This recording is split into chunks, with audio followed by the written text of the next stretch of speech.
Well, the UK's Health Secretary says higher vaccination rates are needed for the government to be more confident in allowing international travel.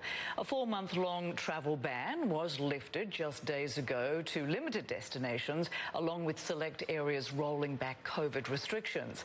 British scientists say they should know next week how much of a threat the COVID variant first detected in India poses. It's expected to soon be the dominant strain in the UK.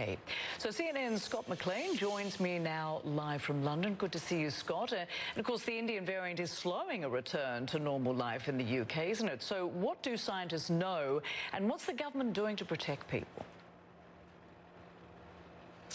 Hey, Rosemary. Yeah, so the government says that it's analyzing the data right now, and it should know by sometime next week just how much more transmissible this variant is than the current dominant variant. The higher the number, obviously, the more likely it is to derail the government's plans to fully lift coronavirus restrictions a month from tomorrow.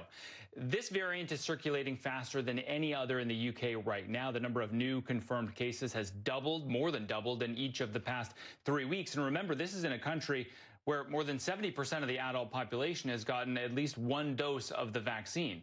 So we asked the man in charge of Britain's largest COVID-19 genetic sequencing operation to walk us through what makes this variant so different and so dangerous. On the banks of the Ganges River, bodies wash up daily. Victims, authorities believe, of COVID-19. The overwhelmed healthcare system unable to care for them, and the packed crematoriums unable to take their bodies when they die. India's newfound misery is thanks in part to a faster spreading COVID variant that's quickly making its way around the world, leading to lineups of people hoping to get vaccinated in the UK, where it's fast becoming the dominant strain. Seems like the UK's path to normality is in jeopardy. I think we do have to look very carefully at what happens in the next few weeks.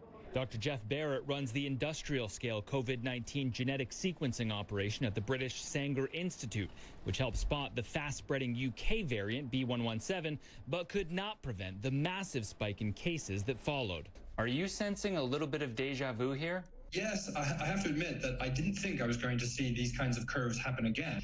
So because there isn't that much genome sequencing in India, we haven't been sort of carefully watching this variant in the same way. And so I think that does mean we're slightly playing catch up now. There are 26 genetic mutations which make this variant different from the original virus. Now, most of them are pretty benign, but there are 5, Dr. Barrett says, that could help the virus spread more easily. This one is also found in the UK variant. This one is shared with the California variant. It helps the virus bind more easily with human cells.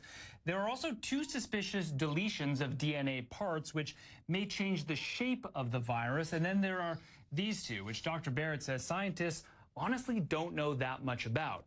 Now, there is no evidence that any of these changes make the virus more deadly, but there is concern that some, especially this one, may reduce the effectiveness of vaccines. I think at worst it will be slightly less well neutralized by the vaccines, but there's really no evidence at all that it could fundamentally escape, or that the vaccines will be not effective at all. Sounds reassuring, but it won't help those who haven't got the vaccine at all.